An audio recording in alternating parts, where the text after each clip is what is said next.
नमस्कार, मैं हूँ पल्लवी शुक्ला। भाषा आईटी एकेडमी में आपका स्वागत है। मैं आज आपको पढ़ाऊंगी मॉडर्न हिस्ट्री यानी कि आधुनिक भारत। तो इसके कुछ महत्वपूर्ण युद्ध के बारे में आपको जानकारी देना चाहूंगी। युद्ध युद्ध का मतलब क्या होता है? मतलब तो जैसे कि आप लोगों को पता ही होगा युद्ध। लेकिन जब ऐसे वर्ड हम सुनते हैं तो ऐसे हमारे माइंड में बहुत सारे क्वेश्चंस आते हैं कि क्या हुआ, क्या रीजन था, इसके क्या परिणाम निकले, वगैरह वगैरह। ऐसे बहुत सारे मतलब क्वेश्चंस उठते हैं। तो आज मैं आपको बताऊंगी कि आखिर इसके क्या रीजन थे। ठीक है। ये उस समय की बात है। कर्नाटक कर्नाटक का प्रथम युद्ध यानी कि 1746 से 1748 में जो कि हुआ था।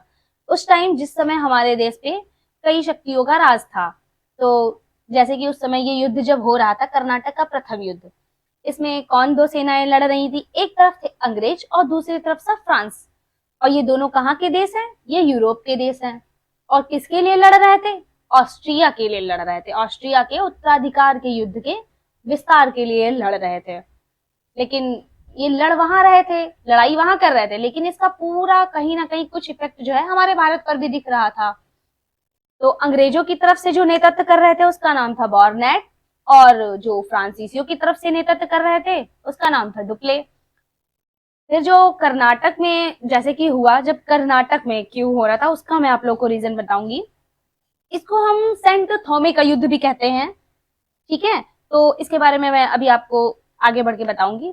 तो जब इसमें क्या हुआ, रीजन ये था इसका, कर्नाटक के जो नवाब थे अनवरुद्दीन, ठीक है, और फ्रांसीसी जो सेना का जो गवर्नर था डुप्ले।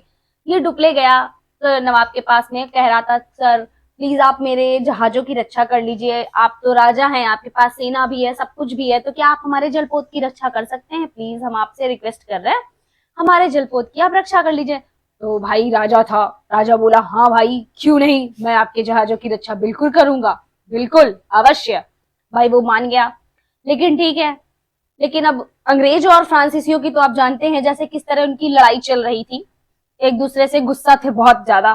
तो अब अंग्रेजों ने भी मौके पे चौका मारा, और भाई चोर है, चोरी करने से बाज नहीं आता है।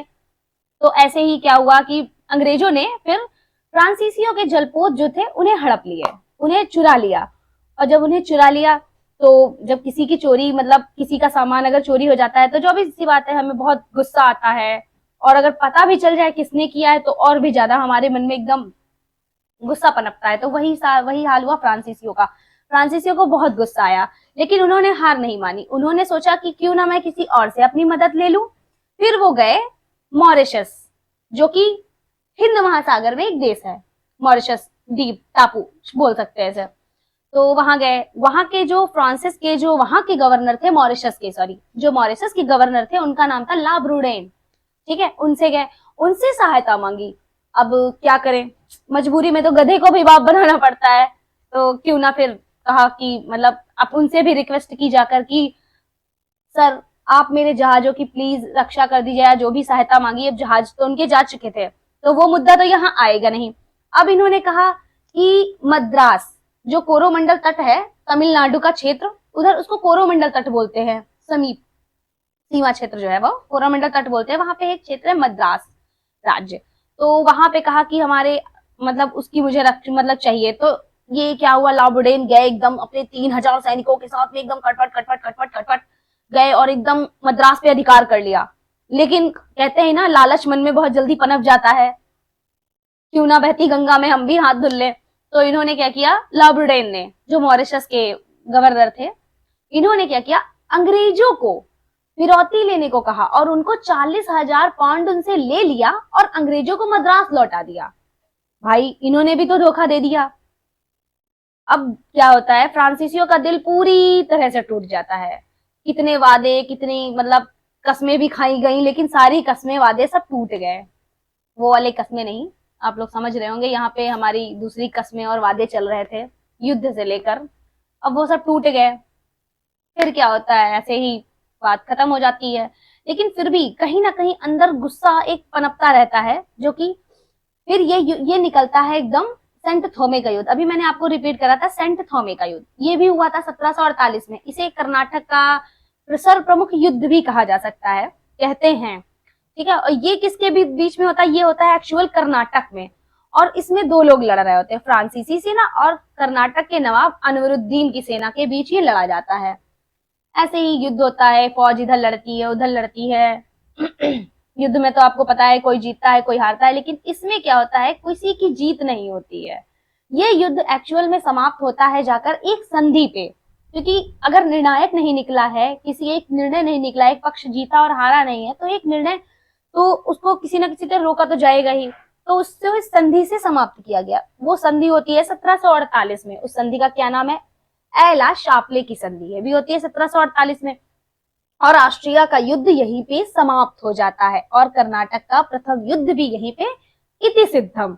इस संधि में मद्रास को, अंग्रेजों को मद्रास दे दिया गया होता है, और अमेरिका में जो लुइस वर्ग क्षेत्र है वो फ्रांसीसियों को मिल जाता है, और इस तरह कर्नाटक का प्रथम युद्ध समाप्त होता है। और अब मैं आपको बताऊंगी कुछ प्री के प्रीलिम्स के पॉइंट ऑफ व्यू से कुछ इंपॉर्टेंट क्वेश्चन जो अक्सर प्री में पूछे जाते हैं, वन वर्ड्स में आ जाते हैं। इसमें पहला क्वेश्चन है, आपको ये पूछा जा सकता है कि कर्नाटक का प्रथम युद्ध कब हुआ था। 1746 से लेके 1748 में हुआ था, और किसके बीच हुआ था, अंग्रेज और फ्रांसीसियों के बीच में। अंग्रेज के नेतृत्व कर रहे थे बर्नेट, और फ्रांसीसियों का कर रहे थे डुप्ले। किस लिए हुआ था, ऑस्ट्रिया के उत्तराधिकार युद्ध का विस्तार मात्र था। सिर्फ एक लाइन में आपको ऐसे टिक लगा देना है और आगे बढ़ जाना है, और ज्यादा कुछ नहीं पूछा जाता है। हाँ, ये भी पूछ लिया जाता है सेंट थोमे का युद्ध किससे रिलेटेड है, कर्नाटक के युद्ध से रिलेटेड है, इसका भी सन पूछ लेते हैं। 1748, इसमें कौन कौन लड़ रहा था, फ्रांसीसी सेना और नवाब अनवरुद्दीन, कर्नाटक का नवाब वही, आप लोग तो समझ रहे होंगे। और एला शापले की संधि, ये भी 1748 में ही होती है, और इसमें ये बता दिया जाता है लास्ट में, मद्रास अंग्रेजों को मिल जाता है, और अमेरिका में लुइस वर्ग जो है फ्रांसीसियों को मिल जाता है। इसी तरह समाप्त होता है कर्नाटक का प्रथम युद्ध, और हमारा भी समाप्त होता है कर्नाटक का प्रथम युद्ध। और अगर आपको इससे ज्यादा कुछ जानकारी चाहिए तो नीचे हमारे सोर्सेज दिए हुए, आप उन्हें फॉलो कर सकते हैं। धन्यवाद, थैंक यू।